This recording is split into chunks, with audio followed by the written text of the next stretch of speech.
সম্মানিত ভাইয়েরা আমার, নবীজির উপরে কোন সময় কোন প্রেক্ষাপটে আল্লাহ রাব্বুল আলামিন এই সূরাটি নাজিল করেছেন, গভীর মনোযোগ দিয়ে কথাগুলো শুনে যান।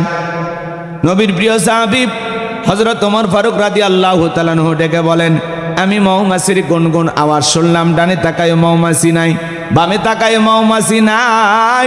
নবীজির চেহারা মোবারকের দিকে তাকায় দেখি নবীজি ফিসফিস করে কি যেন তেলাওয়াত করতেছেন।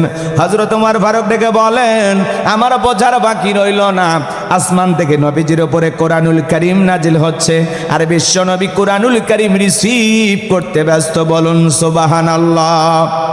মৌমাছির গুনগুন আওয়াজ হইলে কোরআনুল কারীম নাজিল হয়, দপ্তরি ছুটির ঘন্টায় বাড়ি মারে টনটন আওয়াজ হইলে কোরআনুল কারীম নাজিল হয়। নবীজি যখন ঘোড়ার ওপরে থাকতেন, ওই সময় যদি কোরআনুল কারীম নাজিল হইতো, ওহির ভারে ঘোড়ার পাগুলো বালুর ভিতরে ডেবে যেত। বলুন আল্লাহু আকবার। নবীজি যখন উঠের ওপরে থাকতেন, ওই সময় যদি কোরআনুল কারীম নাজিল হইতো, ওহির ভারে উঠের মাথা জমিনের সঙ্গে লেগে যেত। এক সাহাবী রানের ওপরে মাথা রেখে নবীজি আরাম ফরমাচ্ছেন, ওই সময় কোরআনুল কারীম নাজিল হলো।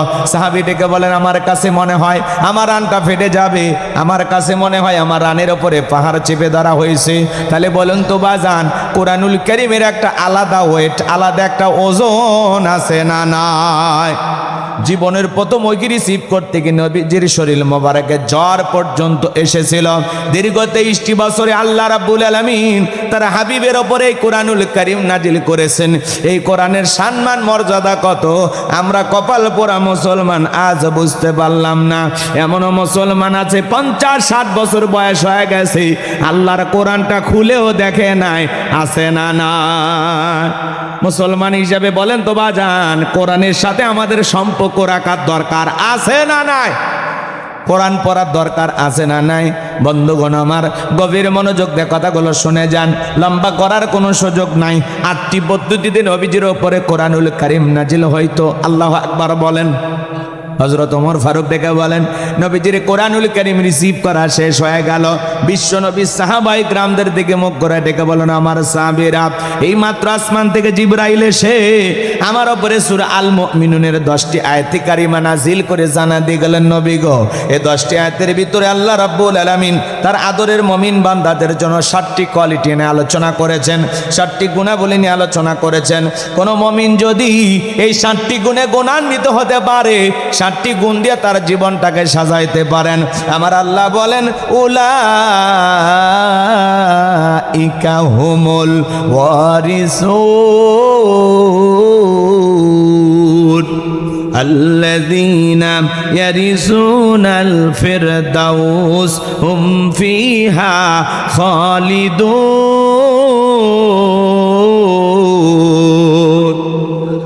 কি আছে? আপনারা ড্রাইভারের একটু বললেন কোথায় আছে, আপনারা ইঞ্জিন নিয়ে আসতে পারতেন, ওই আপনার মেশিন নষ্ট হয়ে গেছে, ওরা ঢুকতে পারতেন, ওই গাড়ি রেখে দেবে, আপনার কারেন্ট চলে গেলে সব অফ হয়ে যাবে না। ড্রাইভার কই রাখছে, আমি কেমনি কম?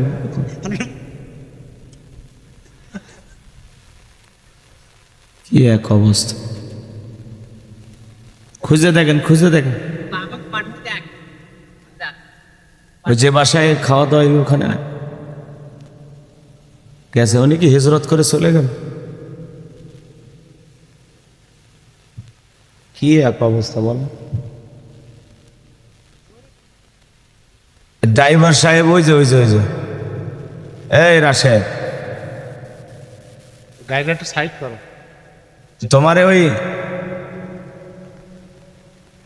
তোমারে খুঁজতেছে, ওই গাড়ির জন্য নাকি মেশিন আসতেছে না। আপনারাও, আপনি বারবার বললাম না যে একটা ভালো জায়গায় রাখেন, এমন এক জায়গায় রাখেন যে আবার টানা হেসরা করা লাগে, তাহলে হইল?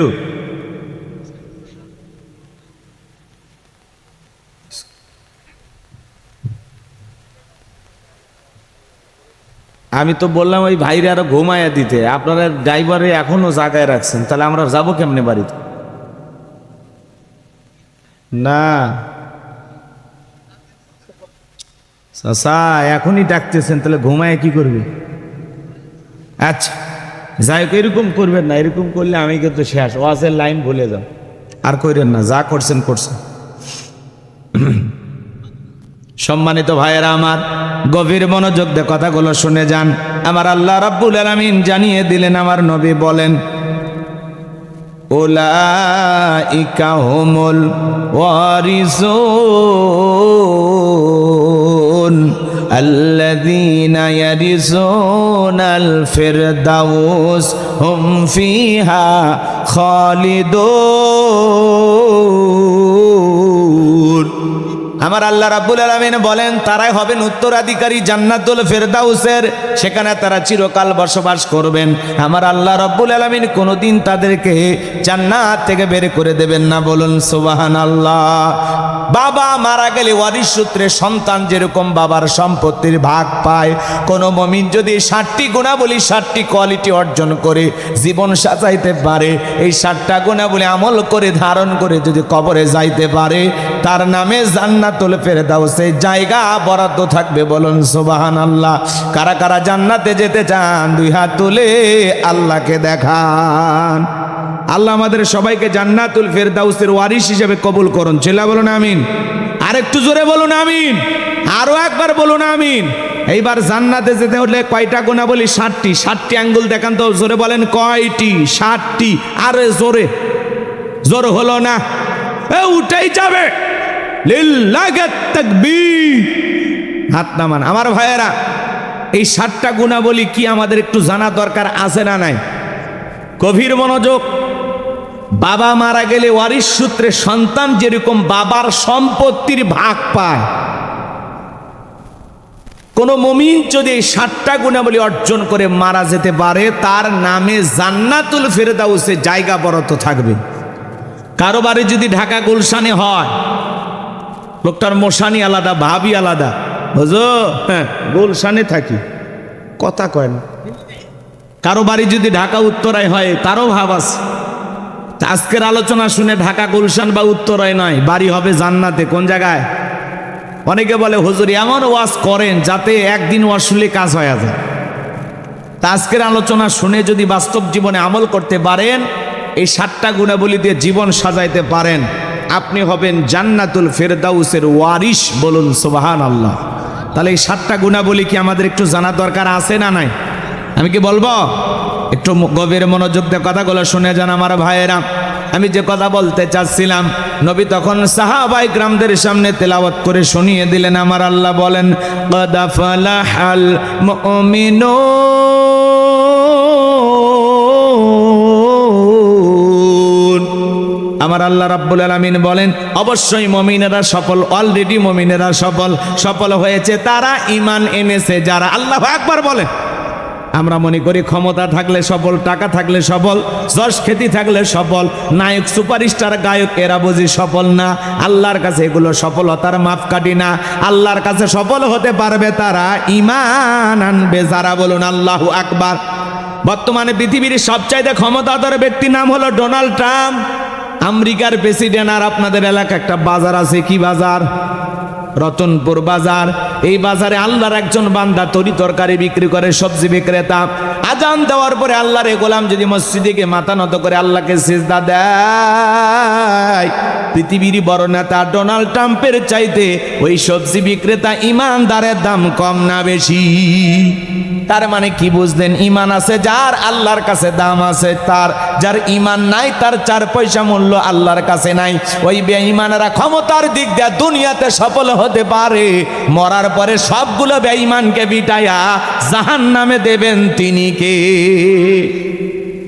ওই বেঈমানেরা দুনিয়াতে ক্ষমতার দাম্ভিকতায় অহংকারে পাগল হয়ে যেতে পারে, পুরো পৃথিবীর উপরে জুলুম অত্যাচার করতে পারে, কিন্তু মরার পরে ওই সমস্ত বেঈমানদেরকে জাহান্নামে পাঠায়া দিবেন তিনি কে? বেঈমানেরা দুনিয়াতে সফল, মরার পরে কি জাহান্নামে যাবে। আর মুমিনেরা দুনিয়াতেও সফল, আখিরাতেও সফল। সুবহানাল্লাহ বলেন। এই জন্য ভাইয়েরা আমার, আপনার চেহারা কালো হোক, ফর্সা হোক, লম্বা হন, খাটো হন, ধনী হন, গরিব হন, তাতে কোনো সমস্যা নাই। আপনার ভিতরে ঈমান আছে, আল্লাহর কাছে আপনার দাম আছে। এই জীবনে যদি আল্লাহর কাছে দামি হতে পারি, আর কিছু চাওয়ার আছে? জোরে বলেন, চাওয়ার আছে? তাহলে ভাইয়েরা আমার, আমি বলবো সফল হয়েছে কারা? আপনারা বলবেন ঈমান এনেছে যারা। আপনার ভিতরে ঈমান আছে, তার মানে পৃথিবীর সবচেয়ে দামি সম্পদ আল্লাহ আপনাকে দান করেছেন। সুবহানাল্লাহ কাল 9টার পরে বললেও হবে, আপাতত রিজার্ভে থাক, পকেটে তুলে রাখেন। আল্লাহ ভালোবেসে মুসলমানের ঘরে জন্ম দিয়া জান্নাতের রাস্তা একটু আগায় দিছে, তাও সুবহানাল্লাহ বলবেন না? পৃথিবীর শ্রেষ্ঠ কিতাব কোরআনুল কারীম দান করে আল্লাহ জান্নাতের রাস্তা আরেকটু আগায় দিছে। এরপরে আখিরি জামানার আখিরি পয়গম্বরের আখিরি উম্মত বানায়া জান্নাতের রাস্তা আল্লাহ আরেকটু আগায় দিছে।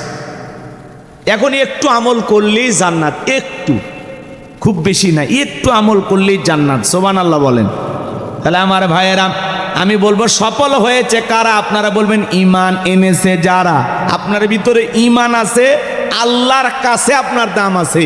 এই জীবনে যদি আল্লাহর কাছে দামি হতে পারি, আর কিছু চাওয়ার আছে? তাহলে আমি বলবো সফল হয়েছে কারা? আপনারা বলবেন ঈমান এনেছে যারা। বলতে পারবেন না? বলুন সফল হয়েছে কারা? আরেকবার, সফল হয়েছে কারা? এই দিকে তাকান। একজন অমুসলিম জোহরের নামাজের পূর্বে কালেমা পড়ে মুসলমান হয়েছে। এইবার বলুন, এই ব্যক্তির উপরে জোহরের সালাত আদায় করা কি? একটু জোরে, ফরজ। তার মানে ঈমান আনার পরে মুমিন জীবনের সবচেয়ে গুরুত্বপূর্ণ ইবাদতের নাম হলো নামাজ। কিয়ামতের ময়দানে আল্লাহ তাআলা যখন বান্দার হিসাব শুরু করবেন, সর্বপ্রথম আল্লাহ তাআলা সালাতের হিসাব নেবেন। সালাতের হিসাব যদি বান্দা ঠিকঠাক ভাবে দিতে পারে, বাকি হিসাব যদি একটু 19-20 হয়, আল্লাহ মাফ করে দেবেন। সুবহানাল্লাহ বলবেন না? আর যদি সালাতের হিসাবে বান্দা ধরা খায়, বাকি হিসাব তার জন্য আরো বেশি কঠিন হবে। এই জন্য আল্লাহ তাআলা যখন মুমিন বান্দার 7টি কোয়ালিটি নিয়ে আলোচনা শুরু করলেন, 1 নাম্বার আল্লাহ সালাত দিয়ে শুরু করলেন। কথা কিন্তু গোলাম রব্বানির না, কথা কা? আমি শুধু বাঁশিতে সুর তুলতেছি। বাঁশিওয়ালা কে? যুবক যারা আসছো নিরাশ হয় না, আমি আগেই বলছি না, 4 নাম্বার গুণাবলীতে যুবক আর যুবতীর আলোচনা আছে। ওই জায়গায় যা যুবক আর যুবতীর সাইজ করা লাগবে। কথা বলেন ঠিক কিনা? একটু অপেক্ষা করেন, সামনের দিকে যায় ভাইয়েরা আমার। তাহলে মুমিন বাবার 1 নাম্বার গুণাবলী, আল্লাযীনা হুম ফি সালাতিহিম খাশিউন।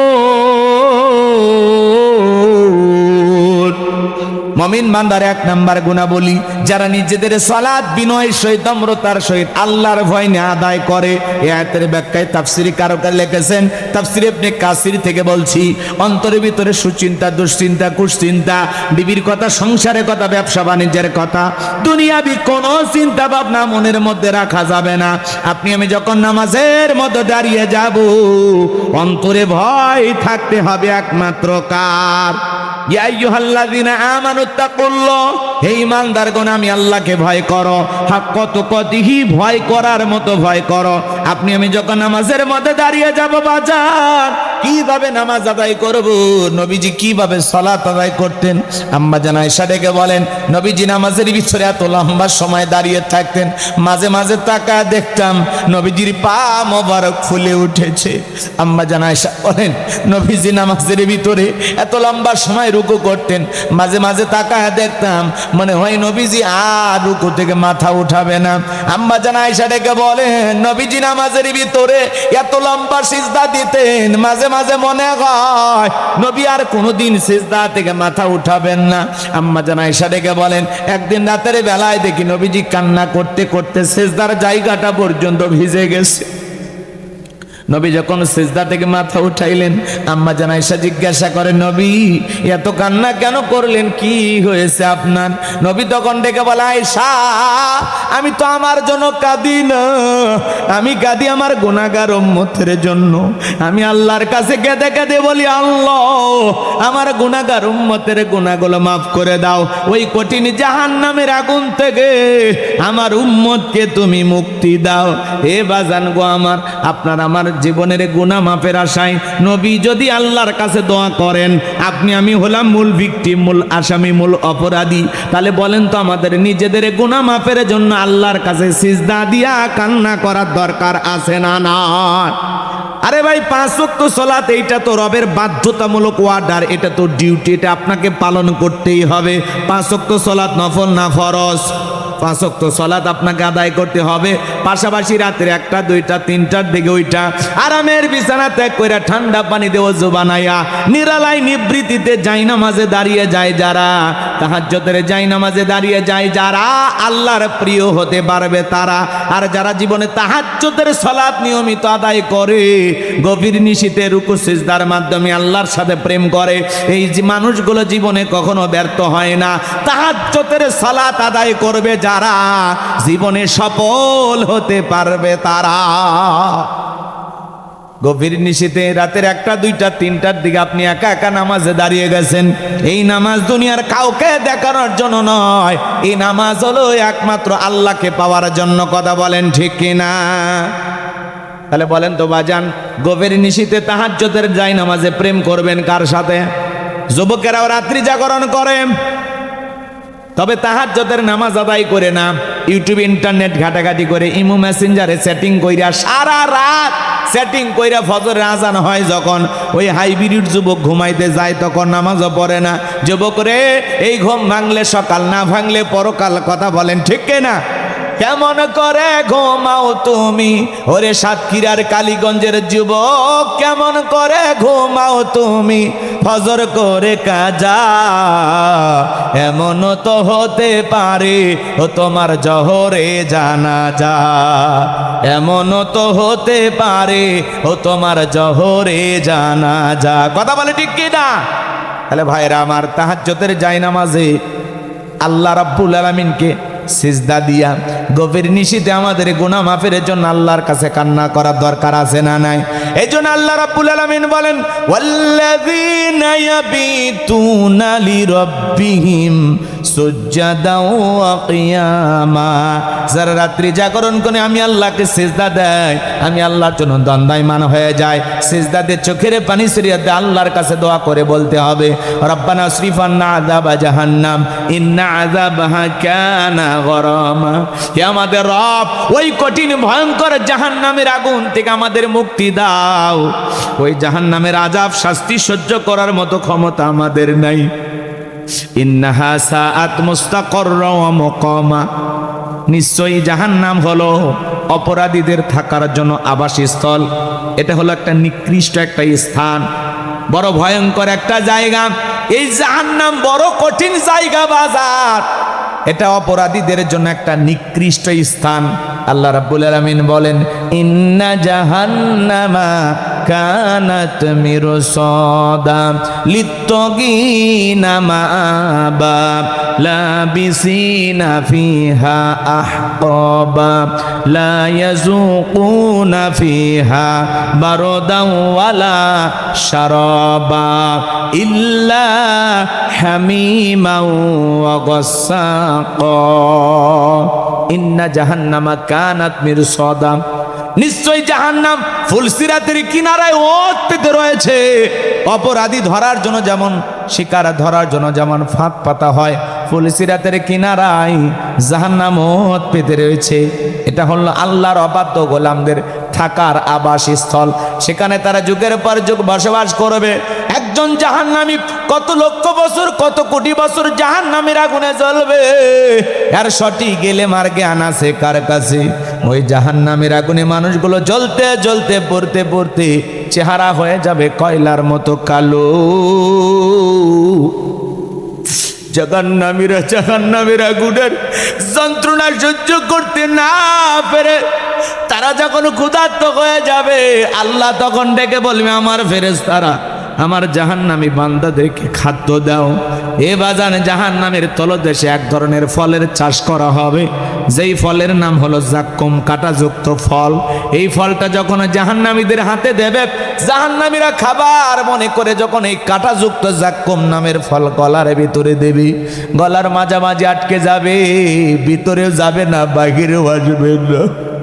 যত গলা নাড়াচাড়া করবে, কাঁটাগুলো ফুটবে আর ফুটবে, আর জাহান্নামীরা যন্ত্রণায় ছটফট করবে, চোখের পানি ছেড়ে দিয়ে কাঁদবে আর ডেকে বলবে, আল্লাহ, এ কেমন ফল খাওয়াইতে দিলাম মালিক, ভিতরেও যায় না, বাহির আসে না। যন্ত্রণা সহ্য করতে পারি না। জাহান্নামীরা তখন চিৎকার মেরে ডেকে বলবে, আল্লাহ আমাদেরকে পানি দাও, পানি দাও। আমার আল্লাহ বলেন, লা ইয়াযুকুনা ফিহা বারদান ওয়ালা শারাবা, তাদেরকে মিনারেল ওয়াটার দেওয়া হবে না, ঠান্ডা সুস্বাদু পানি পান করানো হবে না। তাদেরকে এমন একটা পানি দেওয়া হবে, যেই পানিটা কেমন, আল্লাহ বলেন, ইল্লা হামিমা ওয়া গাসসাকো, ইল্লা হামিমা ওয়া গাসসাকো। এমন উত্তপ্ত ফুটন্ত গরম পানি জাহান্নামীদেরকে পান করানো হবে, যা পুষ ব্যতীত কিছুই নয়। এ সাতক্ষীরার বাবাজিরা, মানুষের দেহের মধ্যে বড় বড় ফোড়া হয়, ফোড়া বোঝেন, বোঝেন? ফাটায় দিলে ভিতর থেকে কি বের হয়? তরমুজের রস না পুষ? কথা বলেন। এই পুষ যদি এক গিলাস সংগ্রহ করে আপনাদেরকে খাইতে দেই, 50,000 টাকা দেব, কেউ খাবেন নাকি বলেন? শুনে ঘৃণা লাগতেছে, সি সি হুজুর, এটা কি খাওয়া যায়? কিন্তু এটাই তো জাহান্নামীদের খাবার। ইল্লা হামিমাউ ওয়া গাসসাকা। সূরা নাবার 25 নাম্বার আয়াতটা খোলেন বাজান, বাড়িতে যা দেখেন। আল্লাহ বলেন, ইল্লা হামিমাউ ওয়া গাসসাকা, এমন উত্তপ্ত ফুটন্ত গরম পানি জাহান্নামীদেরকে পান করানো হবে, যা পুষ ব্যতীত কিছুই নয়। ওই পুষওয়ালা পানি যখন জাহান্নামীরা পান করবে, দেখের লারি বুড়িগুলো গলে গলে পিছনের রাস্তা দিয়ে বের হয়ে যাবে। জাহান্নামীরা যখন ওই গরম পানি চেহারার সামনে নেবে, চেহারা ঝলসে যাবে, দেখের গোস্তগুলো খসে খসে পড়বে। এই যদি হয় জাহান্নামের শাস্তি, বলেন তো বাজান, ওই জাহান্নামে কি আমরা থাকতে পারবো? জাহান্নামের সর্বনিম্ন শাস্তি, জাহান্নামে তৈরি করা এক জোড়া স্যান্ডেল, জুতা। এই জুতা যদি কাউরে আল্লাহ পরায়া দেয়, ওই জুতা পরার কারণে মাথার মগজ টকবক করে গলবে। জাহান্নামের 1 ইঞ্চি জায়গা ফাঁকা নাই যার মধ্যে আগুন নাই, আগুন নাই। এ যুবক, দুনিয়ার আগুনের চাইতে জাহান্নামের আগুনের পাওয়ার হলো 70 গুণ বেশি। অন্ধকার রাত্রির মতো কালো জাহান্নামের আগুন রে যুবক, ওই জাহান্নামের আগুন সহ্য করার ক্ষমতা আপনার আমার নাই। বলেন তো বাজান, জাহান্নামের শাস্তি ঘটেছে না ঘটবে? কথা কয় না চাচা? ঘটেছে না ঘটবে? ঘটবে। আল্লাহ আগে সতর্ক করে দিয়েছে, সিগন্যাল জানায় দিয়েছে, সতর্ক বার্তা দিয়েছে। 10 নাম্বার মহাবিপদ সংকেত জানায় দিয়েছে, ও গোলাম এখনো সময় আছে, নিজেকে জাহান্নামের আগুন থেকে বাঁচাও। কথা বলেন ঠিক কি না? আযাব এখনো ঘটে নাই, ঘটবে। এই জন্য বলেন তো, জাহান্নামের আগুন থেকে নিজেদেরকে বাঁচানোর জন্য নেক আমল করার দরকার আছে না নাই? নামাজ পড়া দরকার আছে না নাই? এই জন্য আল্লাহ রাব্বুল আলামিন বলেন, আল্লাযীনা হুম ফি সালাতিহিম খাশিউন। আমার আল্লাহ বলেন, যারা নিজেদের সালাত বিনয়ের সহিত, নম্রতার সহিত, খুশু খুশু ভাব নিয়ে আল্লাহর ভয় নিয়ে আদায় করে। কিভাবে নামাজ আদায় করবেন? নবীর প্রিয় সাহাবীরা যখন মরুভূমিতে নামাজে দাঁড়িয়ে যেতেন, ওই মরুভূমির পাখিগুলো খেজুর গাছ মনে করে সাহাবায়ে কেরামদের কাঁধের উপরে, মাথার উপরে বসে থাকতো। নবীর সাহাবীরা সালাতে এত মনোযোগ, কাঁধে পাখি পইরা থাকতো, তারপরেও তারা টের পাইতো না। কোন সুবহানাল্লাহ। আর আপনি আমি এমন নামাজি, মশা যদি পরে হাতে এই জায়গায় নিয়ে যা, আগে মশা মারে তারপরে সূরা ধরে। কথা কোন ঠিক কে না? হযরতে তালহা রাদিয়াল্লাহু তাআলা আনহু নামাজ আদায় করতেছেন, ছেলেটা খেলা করতেছিল, জঙ্গল থেকে সাপ এসে সন্তানটাকে বেঁচিয়ে ধরেছেন। স্ত্রী মানুষজনকে ডাকলেন, ছেলেটাকে বিপদ মুক্ত করলেন। হযরতে তালহা জিজ্ঞাসা করেন, বিবি রে, বাড়িতে এত মানুষজন, ব্যাপারটা বুঝতে পারলাম না। ডেকে বলে, স্বামী, আপনি যখন নামাজ আদায় করতেছিলেন, জঙ্গল থেকে সাপ এসে সন্তানকে বেঁচিয়ে ধরেছিল, আমি আমি মানুষজনকে ডাকলাম, ছেলেটাকে বিপদ মুক্ত করলাম, এত ঘটনা আপনার চোখের সামনে গড়ে গেল, আপনি কি কিছুই টের পান নাই? হযরতে তালহা ডেকে বলেন, বিবি রে, নামাজের মধ্যে মন যদি এদিক সেদিক চলে যায় তাহলে নামাজ তো আর নামাজ থাকে না। বলুন আল্লাহু আকবার। সাহাবা ইকরাম নামাজের ভিতরে কত মনোযোগ, আর আপনি নামাজ পড়েন কালীগঞ্জে মন চলে যায় গোপালগঞ্জে।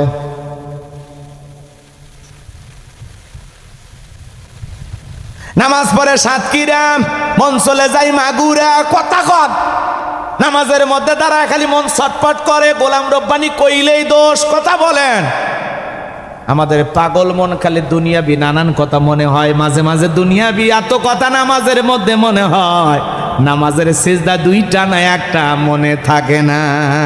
মাঝে মাঝে দুনিয়াবি এত কথা নামাজের মধ্যেই মনে হয়, নামাজ 2 রাকাত না 3 রাকাত মনে থাকে না। ওই জন্য তো আমি বলি আমাদের পাগল মন। জোরে বলেন কি মন, কি মন? পাগল মোহন মোহন রে, মন কেন উল্টো পাল্টা বলে? ও পাগল মন মোহন রে, মন কেন মসজিদে না যায় রে? আল্লাহ রে, কোন দুনিয়ায় পাঠাইলাই আমারে? বর্তমানের নারী পুরুষ সমান সমান মাপ, লম্বা চুল কাটিয়া আবার মাথায় লাগাই ক্যাপ। আল্লাহ রে, কোন দুনিয়ায় পাঠাইলাই আমারে? হিন্দি গানের টান মারিয়া রাস্তা হাইটা যায়, আবার কারো সুরে সুরে বুকটা ফাইটা যায়। আল্লাহ রে, কোন দুনিয়ায় পাঠাইলাই আমারে? জিন্সের প্যান্ট শার্ট পরিয়া রাস্তা হাইটা যায়, পোলানা মাইয়া ওইটা সেনা বড় দায়। আছে না নাই? কানে পড়ছে দুল, কপালে পড়ছে টিপ, কাছে যা বলেন বিলকি সাবা কয় না আমি আবুল। আছে না নাই? বুখারীর হাদিস, আল্লাহ রাসূল বলেছেন, কোন পুরুষ যদি নারীর বেশ ধারণ করে আর কোন নারী যদি পুরুষের বেশ ধারণ করে, আল্লাহর লানত তাদের উপরে। কথা বলে ঠিক কিনা? আজকে নারী পুরুষ সাইজা টিকটক ভিডিও বানায়, আবার পুরুষ নারী সাইজা কথা কয় টিকটক ভিডিও বানায়। ওই যে দেখলেন না ব্রাহ্মণবাড়িয়ার এক নেতা, দিনের বেলায় নেতা, রাতের বেলায় টিকটকের রানী।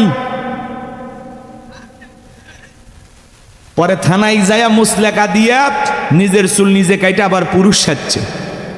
সমাজ এগুলো আছে না নাই? ধ্বংস করে দিল সমাজ। এদেশে এত পোশাকের স্বাধীনতা, এরপরে ঢাকা শহরে কিছু মা বোনেরা আন্দোলন করে পোশাকের স্বাধীনতা চাই। কেমন স্বাধীনতা? বলে আগেকার দাদি নানি ব্লাউজ তারা শাড়ি পরেছিল, আমরাও পরতে চাই, আপত্তি করি নাই। আগেকার কোন দাদি নানি কি শাড়ি, এদিক খেয়াল করেন, ব্লাউজ তারা শাড়ি পইরা বিশ্ব রোডে যা আন্দোলন করে বলেছিল আমি তোমার দাদি দেখে যাও শাড়ি পরেছি, বলছিল? বলে নাই। আগেকার দাদি নারীর কথা বলেন, আগেকার নারী, আমাদের দাদি নানি যারা ছিল, আহারে পুরুষের কণ্ঠের আওয়াজ পাইলে ঘরের কোনায় লুকাইতো। কথা কন। আগেকার দাদি নারীরা এত নম্র ভদ্র সভ্য ছিল, পুরুষের কণ্ঠের আওয়াজ পাইলে ঘরের কোনায় লুকাইতো। আর এখনকার ডিজিটাল মা বোনেরা পুরুষের কণ্ঠের আওয়াজ পাইলে বাড়ির গেট খুলে দরজা খুলে বলে আসেন ভিতরে বসেন। কার কাছে আসছেন? বাদশা। বাদশা তো আমারই স্বামী, বসেন না, এক কাপ চা দে, আমি কিন্তু ভালো চা বানাইতে পারি। এমন কায়দায় বাড়ির ভিতরে ডাকে, মনে হয় মায়ের পেটের ভাই। কথা কন। ওই নারী জানেও না যে অপরিচিত এই পুরুষের সাথে কথা বলাও জায়েজ নাই। কথা কন। চায়ের আমন্ত্রণ তো দূরের কথা, দেখা করা কথা বলা জায়েজ নাই। রাগ করতেছেন? এত পোশাকের স্বাধীনতা, এরপরে কেন স্বাধীনতা চায়? এদের মতলব খারাপ। কথা বলে না কেন? আগেকার দাদি নানি ব্লাউজ তারা শাড়ি পরেছিল, পুরো শাড়িতে পুরো দেহটা ঢাকছে। আর এই নারীরা ব্লাউজ তারা শাড়ি এমন কায়দায় পড়ছে, পুরোটা পিঠ ফাঁকা রাখছে, মানে আর্জেন্টিনা আর ব্রাজিলের ফাইনাল ম্যাচ হবে। কথা বলে ঠিক না? এই জন্য এরা এই সমাজে পোশাকের স্বাধীনতা বলে কেন চিল্লায় আমরা বুঝতে পেরেছি। এরা এই দেশে অশ্লীলতাকে প্রমোট করতে চায়, উলঙ্গনপানা বেহাপানাকে সরিয়ে দিতে চায়। আমরা পরিষ্কার বলতে চাই, এই দেশ 95% মুসলমানের দেশ, মসজিদ মাদ্রাসার দেশ, আলেম ওলামাদের বাংলাদেশ। এই দেশে উলঙ্গপানা বেহাপানাকে মেনে নেওয়া হবে না। যদি উলঙ্গপানা বেহাপানা করতে চাও, পাসপোর্ট ভিসা লাগাইয়া যেই দেশে মানুষ পোশাক ছাড়া বসবাস করে ওই দেশে চলে যাও। তোদের মতো নারীর জন্য এই দেশের কুকুরও কাঁদবে না। পোশাকের স্বাধীনতার নামে অশ্লীলতাকে প্রমোট করা যাবে না। আজকে অসংখ্য মা বোনেরা নিজেকে জাতির সামনে প্রদর্শন করতেছে নির্লজ্জ বেহায়ার মতো। কথা বলেন না কেন? মনে রাখবেন, কোন সম্ভ্রান্ত ভদ্র ফ্যামিলির মেয়ের বোরকা ছাড়া বাহিরে যেতে পারে না। যে নারীর নিজের ইজ্জতের প্রতি সম্মান আছে, নিজের প্রতি কদর আছে, যে আল্লাহকে ভয় করে, যার অন্তরে জাহান্নামের আগুনের ভয় আছে, ওই নারী কখনো বেপরদায় বাহিরে যেতে পারে না। কথা বলেন ঠিক কি না? নারীদের জন্য পর্দা করা নফল না ফরজ? আল্লাহ বলেছেন অকরনা ফি বুয়ুতিকুন্না ওয়ালা তাবাররাজনা তাবাররুজাল জাহিলিয়াতিল উলা।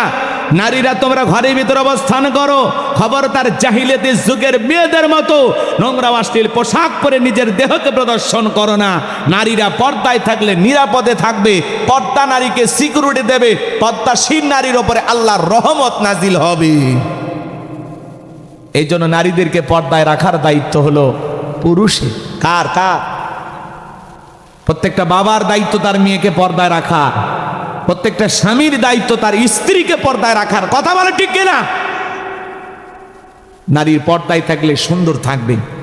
কোন নারী যদি ঢিলাঢালা বোরকা পরে হাত মোজা পা মোজা লাগায় রাস্তা দিয়ে হেঁটে যায়, মনের অজান্তে শ্রদ্ধা সম্মানে মাথাটা নত হয়ে আসে। কথা বলে ঠিক কিনা? কিন্তু যারা উল্টা পাল্টা বিউটি পার্লারে সাজ দিয়া রং ঢং করে নিজের দেহকে প্রদর্শন করে, রাস্তাঘাটের মানুষ কয় জিনিস গিয়া লোরে।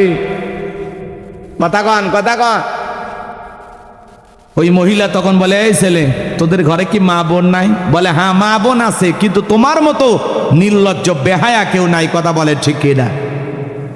এই জন্য মা বোনদেরকে বলো, মা, যদি নিজের সম্মান আর ইজ্জতকে বাঁচাইতে চান তাহলে অবশ্যই আপনি বোরকা পরে রাস্তাঘাটে ঘুরবেন, মানুষ যেন আপনার দিকে তাকাইতে না পারে। আর এমনও নারী আছে বোরকাটারে ফ্যাশন বানাইছে, কি চুমকি, কি ডিজাইন, কত এম্বোটারি, কত কারুকাজ, এমন ফ্যাশানালা বোরকা, এমন রঙিন কাপড়, যে ওর কাপড়ের ডিজাইন দেখার জন্য হলে একবার তাকাইতে হবে। এটা বোরকা না ফ্যাশন? ফ্যাশন। আবার অনেকে টাইট ফিটিং বোরকা পরে, পা থেকে মাথা পর্যন্ত কি সব বোঝা যায়। কথা কর না কে? এই বস কর্ম না, দোয়া করব। খারাপ লাগতেছে চাচা? কথা ঠিক আছে? মহিলাদেরকে পর্দায় রাখবেন তো ইনশাআল্লাহ? যে সমস্ত মা বোনের বাস শুনতেছেন, মা, আল্লাহর হস্তে পর্দা করে চলবেন। মা, আল্লাহ আমার সাতক্ষীরার মা বোনদেরকে পর্দা করার তৌফিক দান করেন। একটু জোরে বলেন আমিন। অনেক কথা বলবো, আরো কথা বলবো, সামনে গিয়ে বলবো নাকি দোয়া করে দেব? তাহলে বলেন তো বাজান, নামাজের মধ্যে দাঁড়ায় মন খালি ছটপট করে। কথা বলেন ঠিক কিনা? এক চাচা মিয়া নামাজ পড়তে গিয়া তো তারা হুড়া করে ওযু করছে বাজান, এক ঠ্যাং না ধুয়ে মসজিদে ঢুকছে, টাইসালা মসজিদ পিছলাকা, চাচা একদিক লঙ্গি একদিক, তাও বলে আল্লাহু আকবার। মানুষ বলে চাচা আগে লঙ্গি ঠিক করেন, কয় না আগে জামাত ধরি। আছে না নাই? এই জন্য নামাজের ব্যাপারে তাড়াহুড়া করা যাবে না বাজান। আজকে বাংলাদেশে জুমার নামাজ মসজিদ ভাঙে 2 তালা 3 তালা করা হয়, ফজরের নামাজের সময় এক কাতার মুসল্লিও পাওয়া যায় না। কথা বলেন ঠিক কিনা?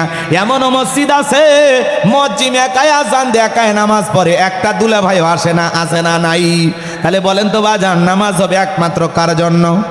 আরেকটু জোরে বলেন, কার জন্য? কুল ইন্না সালাতি ওয়া নুসুকি ওয়া মাহইয়ায়া ওয়া মামাতি লিল্লাহি রাব্বিল আলামিন।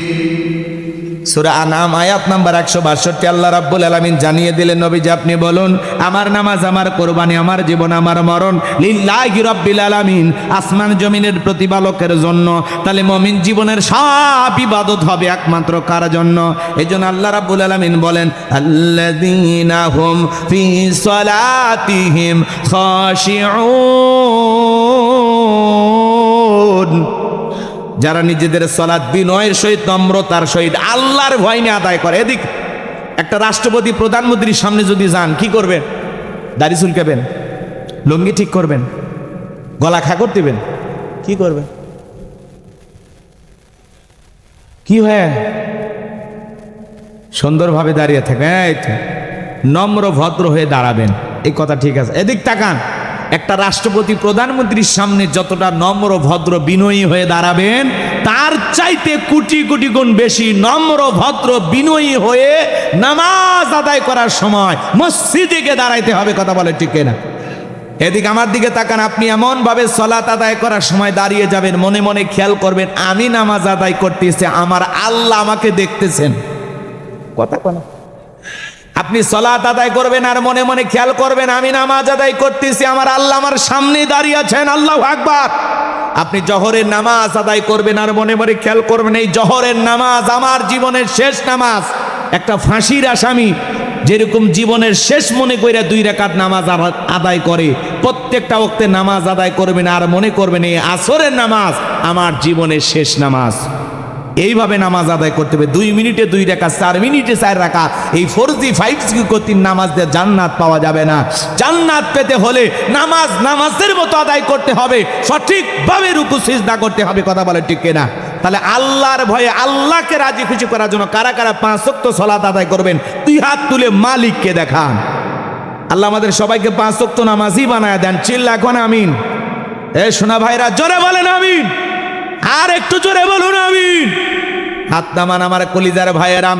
এইবার মুমিন বান্দার 2 নাম্বার গুণাবলী। যুবক রেডি হও।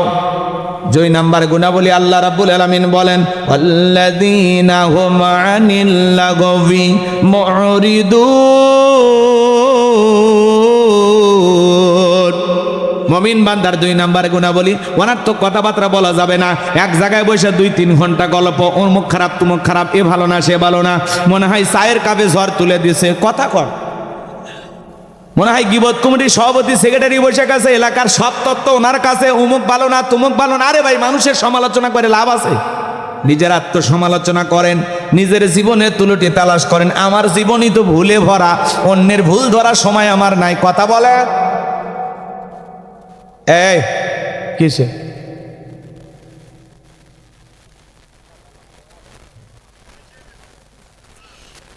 কয়েকটা মিনিট বলবো নাকি দোয়া করব? সামনে যাই, মজা পাবেন, মজা পাবেন। একটু অপেক্ষা করেন, আমার দিকে তাকান আমার ভাইয়েরা। তাহলে মুমিন বান্দার 2 নাম্বার গুণাবলী, মুমিন বান্দা জবান দিয়ে সে কথা বলবে যে কথা বললে সব হয়। অনার্থক কথাবার্তা বলা যাবে না, আজে বাজে কথা বলা যাবে না। আপনি জবান দিয়ে যত কথা বলেন বাজান, আপনার জবানের প্রত্যেকটা কথার হিসাব একদিন দিতে হবে কার কাছে? আল্লাহ রাব্বুল আলামিন বলেন, মা ইয়ালফিজু মিন কাউলিন ইল্লা লাদাইহি রাকিবুন আতীদ। বান্দা এমন কোন কথা বলে না যে কথা রেকর্ড করার জন্য আমার ফেরেশতারা নাই। আপনার জবানের প্রত্যেকটা কথার হিসাব আল্লাহর কাছে দিতে হবে। ওই চাচা মিয়া, চা খাচ্ছেন, খান, এত গল্প কে? এ হইছে সে হইছে, কি? চুপ করে থাকেন, খাচ্ছেন খান। মাংস মাতা না যা, চুপ থাকলে নাজাত পাবেন। চুপ থাকলেও গীবত থেকে, পরনিন্দা থেকে, চকলকুরি থেকে বেঁচে থাকবেন। কথা বলে ঠিক না? মুখ খুললেই তো সব বলে ফেলে দেন। তাহলে জবান দিয়ে যা ইচ্ছা তাই বলা যাবে? জবানের হিসাব দিতে হবে কার কাছে? প্রত্যেকটি কথার জবাব দিতে হবে কার কাছে? তাহলে মুমিন বান্দা জবান দিয়ে কথা বলবে ততটুকু প্রয়োজন যতটুকু। মুমিন বান্দা জবান দিয়ে সে কথা বলবে যে কথা বলে সব হয়। মুমিন বান্দার 2 নাম্বার গুণাবলী, অনার্থক কাজ করা যাবে না। মুমিনের টাকা হলে মুমিন সিনেমা হল বানাবে না, যাত্রা গানের আয়োজন করবে না, গানের কনসার্ট দেবে না, মদের বার দেবে না, নাইট ক্লাব দেবে না। মুমিনের টাকা হলে মুমিন মসজিদ বানাবে, মাদ্রাসা বানাবে, ঈদগাহ মাঠ বানাবে, কবরস্থান বানাবে, তাফসিরুল কোরআন মাহফিলের আয়োজন করবে, রাস্তার মধ্যে ফলের গাছ লাগায়া দেবে, পুকুরের ঘাট বানায় দেবে। এক কথায় মুমিনের টাকা ভালো কাজে ব্যয় হবে।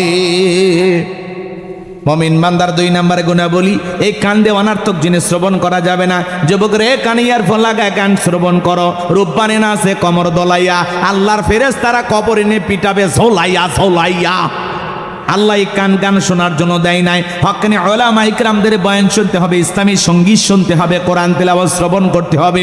কান দিয়ে ভালো ভালো কথা শ্রবণ করার দরকার আছে না নাই? সিরাজগঞ্জের এক যুবক কানের ভিতর ইয়ারফোন লাগায় রেল লাইন দিয়ে হেঁটে যাচ্ছে, ট্রেনে এসে ধাক্কা মারিয়া 3 টুকরা করে ধুয়ে গেছে। মরার পরে কানের ভিতর ইয়ারফোন লাগানো ছিল, এখন কবরে যা ফেরেশতারা তোর জায়গা মতো বাদ্যযন্ত্র বাজায় দেবে। কথা বলেন ঠিক কিনা? এই জন্য যুবক কানের ভিতর ইয়ারফোন লাগায় গান শুনতে শুনতে ঘুমের মধ্যে চলে গেলা, এই মুহূর্তে মৃত্যু হলে তোমার অবস্থাটা কি হবে? এই জন্য মুসলমানের সন্তান হিসেবে তোমাদের কাছে আমি অনুরোধ করে বলে যাই, খবরদার আজে বাজে গান বাজনা শ্রবণ করা যাবে। কান দিয়ে ভালোটা শ্রবণ করতে হবে। তাহলে মুমিন বান্দার 2 নাম্বার গুণাবলী, জবান দিয়ে সে কথা বলবে যে কথা বললে সব হয়, সমাজে সেই কাজ চালু করবে যেইটা করলে সব হয়, কান দিয়ে সেইটা শ্রবণ করবে যেইটা শুনলে সব হয়। এক কথায় সব আছে যেখানে, জোরে, সব আছে যেখানে আর গুনাহ আছে যেখানে। মন্দ কথা বলবো না, মন্দ কাজ করব না, মন্দটা শুনবো না, ভালো কাজ করব, ভালো কথা বলবো, ভালোটা শুনবো। মনে থাকবে কথা? ক্লিয়ার? এটা 2 নাম্বার। এইবার 3 নাম্বার, যুবক রেডি হয়, এরপরই কিন্তু 3 নাম্বার গুণাবলী, ওয়াল্লাযীনা হুম লিয-যাকাতি ফাইলুন।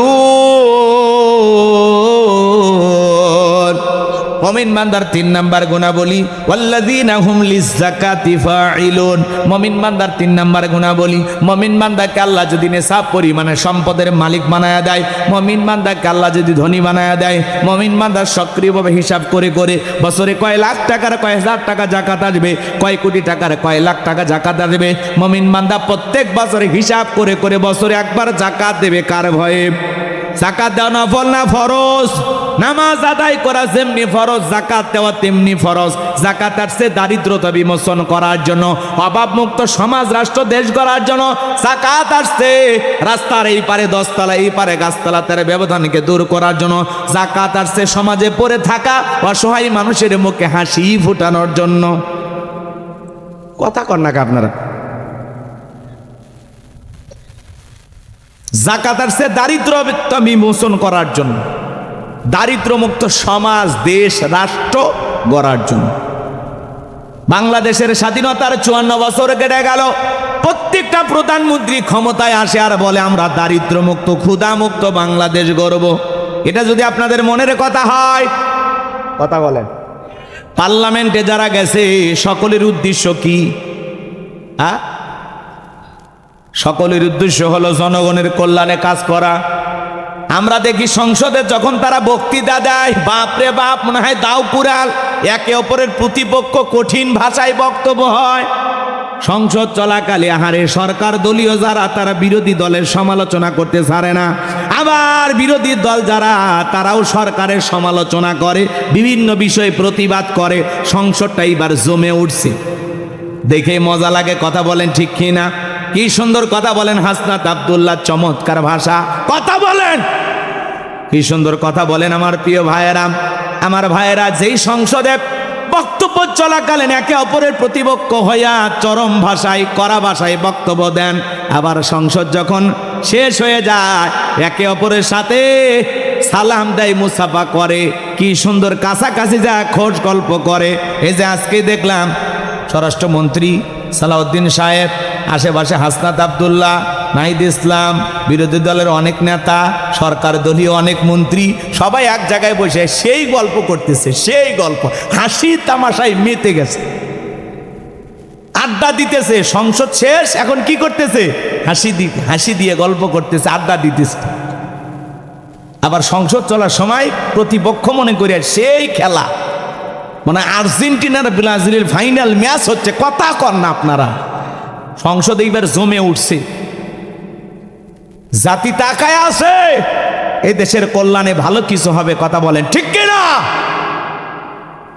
শহীদের রক্তের উপরে যে সংসদ দাঁড়িয়ে গেছে, জুলাইয়ের হাজার হাজার ছাত্ররা রক্ত দিয়ে পঙ্গুত্ব, চোখ হারিয়ে পা হারিয়ে যে সংসদ তৈরি করেছে, আমরা বিশ্বাস করি সেখান থেকে ইনসাফ প্রতিষ্ঠিত হবে। কথা বলেন ঠিক কিনা? যারা ইনসাফ প্রতিষ্ঠিত করবে আমরা তাদের পক্ষে আছি, যারা জাতির সাথে গাদ্দারি করবে চরম মূল্য দিতে হবে। ভালো করবেন, সারা দেশ আপনার পক্ষে থাকবে। মন্দ কিছু করবেন, দাঁত ভাঙা জবাব দেওয়ার জন্য জাতি আর ঘুমাই নাই। 1600 বছরের ফেসিস্টকে যদি ছোট ছোট বাচ্চারা তাড়ায় দিতে পারে, আমার বিশ্বাস এই দেশে আর কোনো জালেমের জন্ম হবে না। কথা বলে ঠিক কিনা? যেই দেশের তরুণেরা, মানুষেরা দেশের জন্য জীবন দেয়, রক্ত দেয়, এই দেশ কখনো ভুল পথে পরিচালিত হবে না। আমরা জেগে থাকবো ইনশাল্লাহ। যারাই ভুল করবে আমরা সংশোধন করে দেওয়ার জন্য দাঁড়িয়ে যাব। কথা বলে ঠিক কিনা? পারবো তো ইনশাল্লাহ। তাহলে সংসদ চলাকালীন দেখা যায় একে অপরের সেই কঠিন প্রতিপক্ষ, আবার সংসদ যখন থেমে যায়, স্বরাষ্ট্রমন্ত্রী সালাউদ্দিন সাহেব সহ দেখলাম, ওই যে বললাম না, আসনাদ আব্দুল, সবাই মিলে কি সুন্দর গল্প করতেছে, রাগ করতেছেন। মুফতি আমির হামজা ভাই, বড় বড় সবাই মিলে গল্প করতেছে। আবার অনেকে এটা নিয়ে বলে, দেখো কি সুন্দর সমালোচনা করে, আবার দেখেন সেই স্বরাষ্ট্রমন্ত্রীর কাছেই যায়। তো ভাই, এটা আসলে এটুকু থাকা লাগবে, ভ্রাতৃত্ব মহব্বত থাকা লাগবে। কথা বলে ঠিক কিনা? কাজের জায়গায় কাজ হবে, আবার যখন কাজ শেষ সবাই মিলে মিশে কাঁধে কাঁধ মিলে দেশের জন্য কাজ করবে। কথা বলে ঠিক কিনা? এমন দেশ আমরা চাই। দয়া করে কেউ দেশের সাথে গাদ্দারি করবেন না, দেশের মানুষের জীবন নিয়ে খেলবেন না। যারাই ক্ষমতায় গেছে, আল্লাহ যেন সবাইকে দেশের কল্যাণে, জাতির কল্যাণে, এই 20 কোটি মানুষের জন্য কাজ করা তৌফিক দান করেন। চিল্লা বলেন আমিন। রাগ করতেছেন?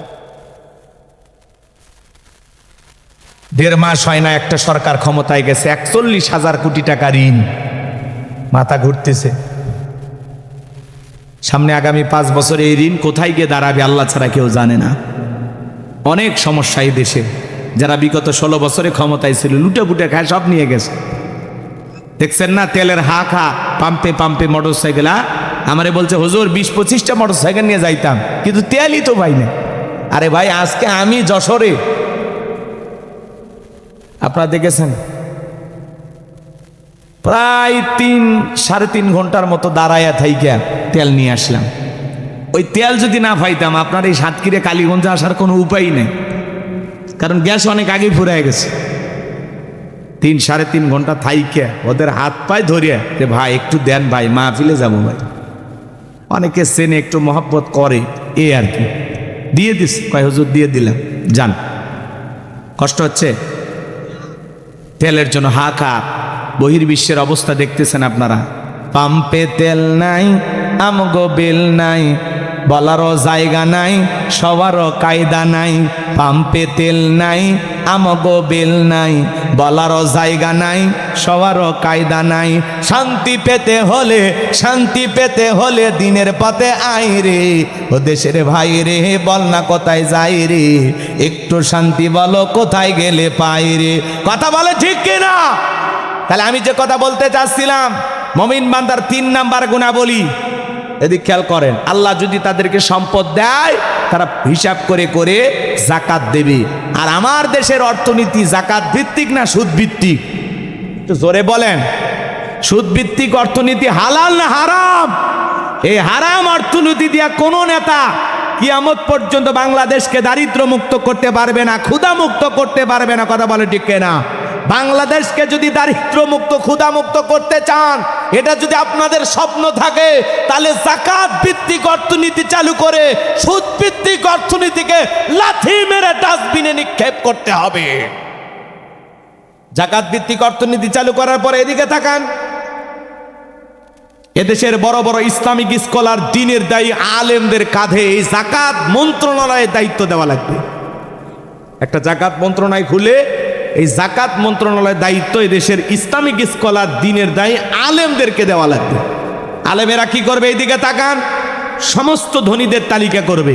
ওই গুমচোর, ডালচোর, বিকাশের টাকা চোর, দেশের টাকা বিদেশে পাচার করে, ওদেরকে দায়িত্ব দেওয়া যাবে না, ওরা সব বিদেশে নিয়ে যাবে। কথা কন, আলেমদের দেওয়া লাগবে। আলেমেরা কি করবে?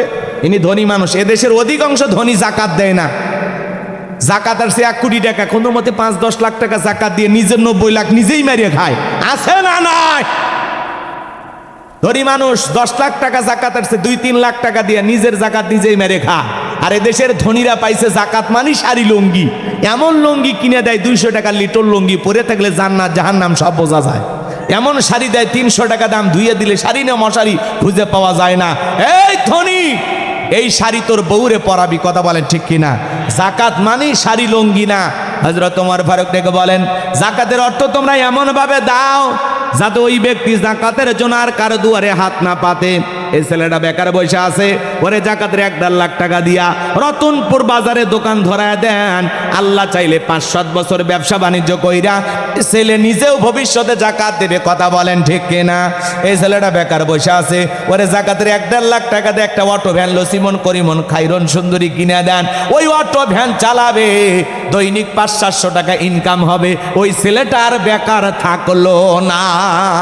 বিধবা নারী আসছে, শাড়ি দিয়ে কি লাভ? সিলাই মেশিন কিনে দেন, 2টা ছাগলের বাচ্চা কিনে দেন, 2টা গাভী গরু কিনে দেন, এগুলো লালন পালন করে ভাগ্যের চাকা ঘোরাবে।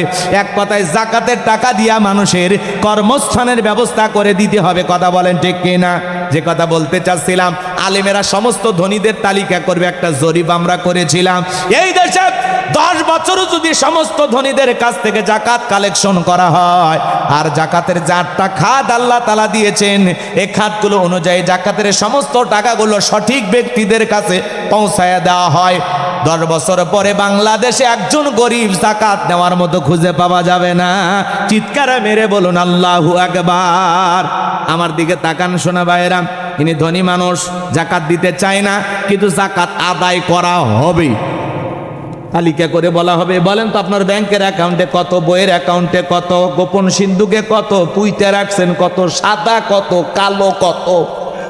আপনার জাকাত আসছে 2,75,72,500 টাকা। ধনী জাকাত দেবে না, জাকাত আদায় করা হবে।